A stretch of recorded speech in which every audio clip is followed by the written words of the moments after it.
what was going on in relation to whistleblowing, human rights, and press freedom in Britain and around the world. We started with a wonderful event that Craig joined us at here in 2019, not long after Julian Assange was dragged out of the embassy and jailed in Belmarsh prison.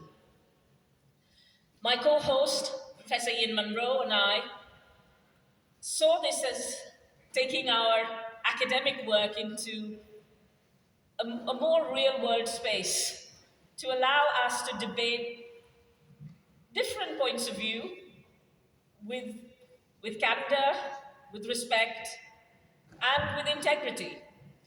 I'm so grateful to see you all here today. Thank you so much. I know we have people in the audience from Norway, Germany, from various other parts of the world who have traveled over specifically to be with us here.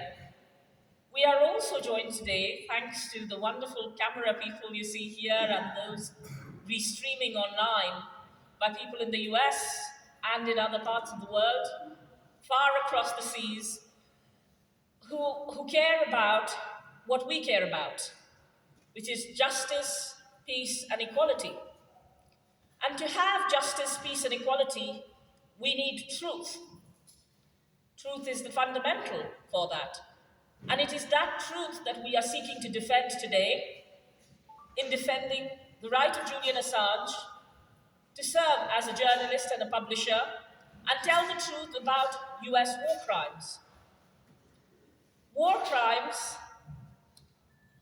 like the murders, the rape, the torture, the destruction of civilization that we've seen, as well as the war on terror, the impact of the war on terror that saw what you see around the room today, documented by those who suffered at Guantanamo. So around the room you will see art from Guantanamo and the various prints. These were drawn by the people who were kept prisoner without trial or charge.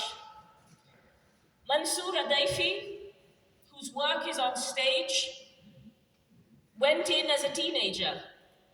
He was there for 14 years. And his painting is the story of life and death, separated by a thin line called hope.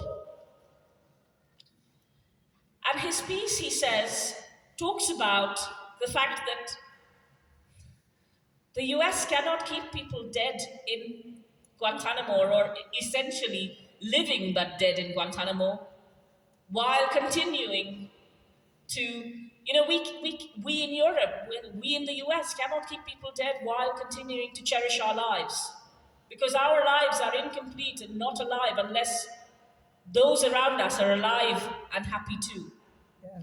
And it is in this spirit that I welcome you and some of our very esteemed guests in the audience, including the wonderful Selma James, who is here from the long-standing campaign for justice for women and for racial justice and indeed for societal justice. So I'm very grateful to her and to Lisa, who was here at our first event, speaking.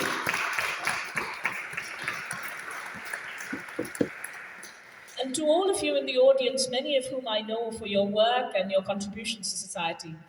So I'm going to stop talking now and let you hear our wonderful speakers. And I'm going to try and resume my place without tripping over something first.